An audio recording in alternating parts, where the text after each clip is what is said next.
writing, nah ini merupakan pengaturan daripada kotak dialog posting. Nah, jadi untuk posting, tampilan kotak dialog boxnya itu kira-kira lebarnya mau berapa baris yang ditampilkan.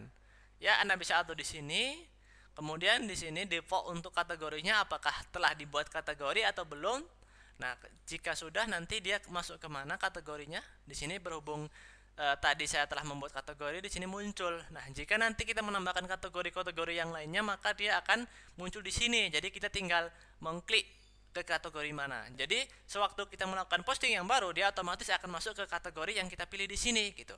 Tapi jika kita pilih uncategorized untuk defaultnya, dia tidak akan masuk ke kategori yang lainnya atau tidak akan masuk ke dalam kategori tertentu sebelum kita tentukan ya. Jadi defaultnya ini uncategorized. Begitu juga dengan link, format link yang bisa kita gunakan yaitu link yang ada di block roll ya. Block roll ini merupakan link-link default bawaan daripada WordPress ya. Kita bisa lihat tadi di situ.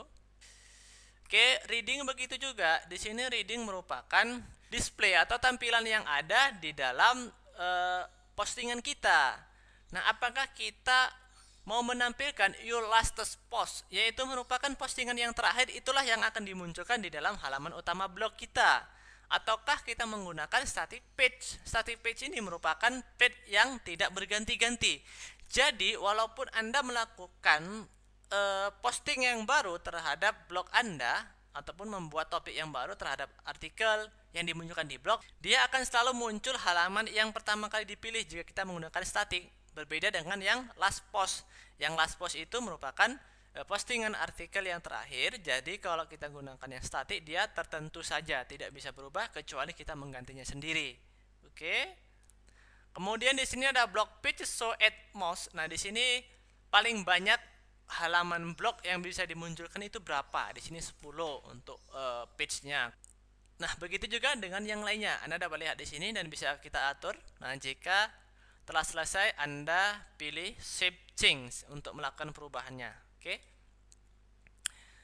Kemudian yang selanjutnya ada pada bagian menu discussion, yaitu di sini merupakan pengaturan untuk komentar ya. Jadi di sini apakah Anda akan melampirkan untuk yang pertama ya, attempt notified blog to link from article. Jadi kita akan membuat setiap artikel nanti ada kotak dialog komennya, setiap postingnya nanti di bawah ada. Jadi orang bisa bebas memberikan komentar terhadap blog-blog kita. Oke, Anda bisa pelajari di sini. Oke, nah kita lihat di bawah apa-apa aja yang bisa kita lakukan perubahan, yaitu default avatar, yaitu tampilan logo daripada mungkin ada orang yang berpartisipasi kemudian mendaftar ataupun sekedar komentar. Jika tidak ada foto yang dia lampirkan, secara default nanti untuk tampilan dia itu apa. Nah, di sini bisa kita atur apakah blank atau my story main atau yang gravatar logo ataupun yang indentation ataupun yang lainnya Anda bisa pilih di sini, oke? Nah, kalau saya misalnya pilih yang suka yang ini. Nah, save change, lakukan perubahan.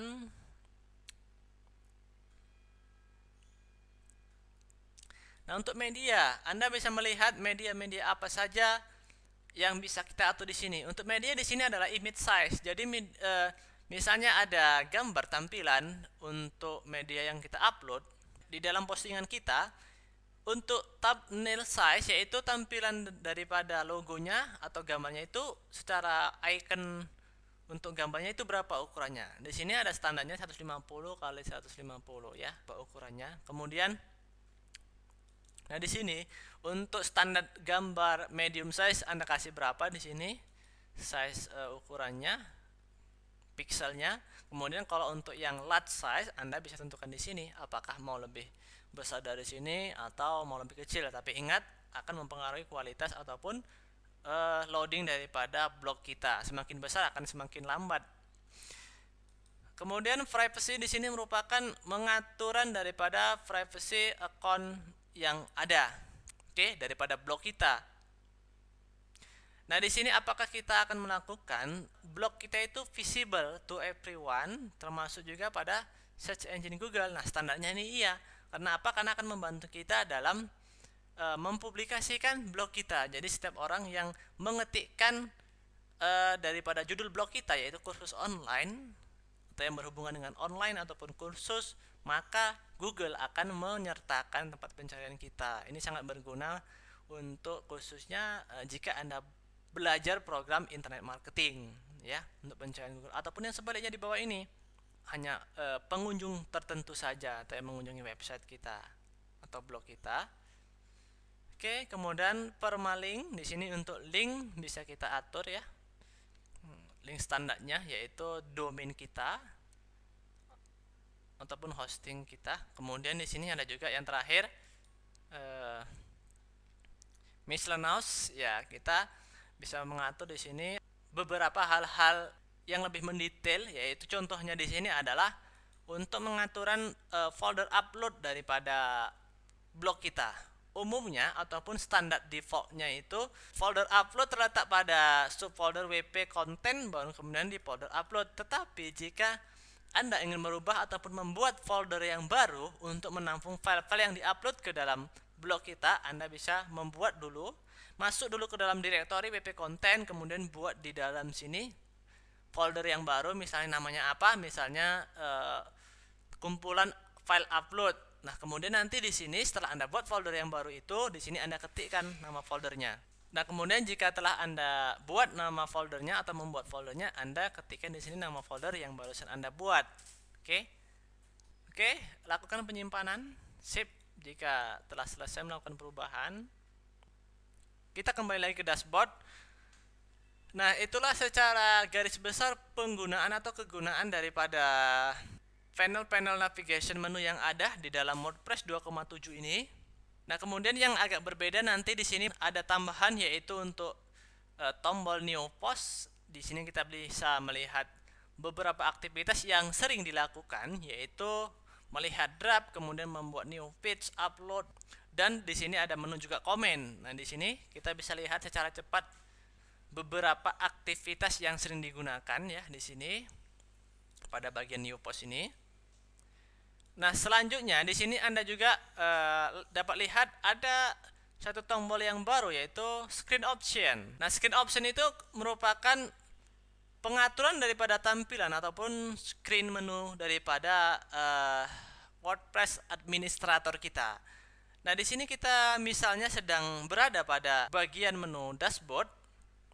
Kita bisa mengatur tampilannya di sini, apakah kita mau munculkan semua ini, menu-menu yang ada ini atau tidak. Klik pada bagian screen option, kemudian ini. Di sini Anda bisa lihat di sini. Oke, maka jika Anda ingin menghilangkan atau menyembunyikan right now ini, Anda bisa menghilangkan centangnya ini. Begitu juga yang lainnya, recent comment, incoming link, plugin, quick press, recent draft, kemudian yang lainnya. Oke, maka kita bisa menyembunyikan semua menu-menu atau submenu dari dashboard nih. Oke. Nah, jika kita ingin memunculkan menu ataupun panel yang ada lagi, Anda bisa klik di sini. Oke. Munculkan semua kembali. Nah, ini berlaku untuk yang lainnya. Misalnya apa? Posting. Anda bisa klik di sini.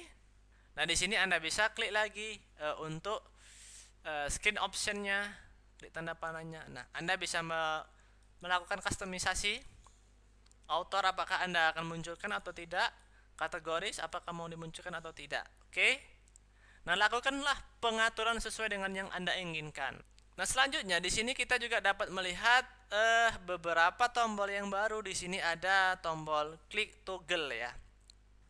Nah, di sini kita bisa menyembunyikan lagi detail atau tampilan secara ringkas atau secara detail daripada masing-masing panel menu ini, yaitu right now, kemudian quick press. Nah, di sini Anda dapat lihat ini muncul tanda segitiga kecil di sini.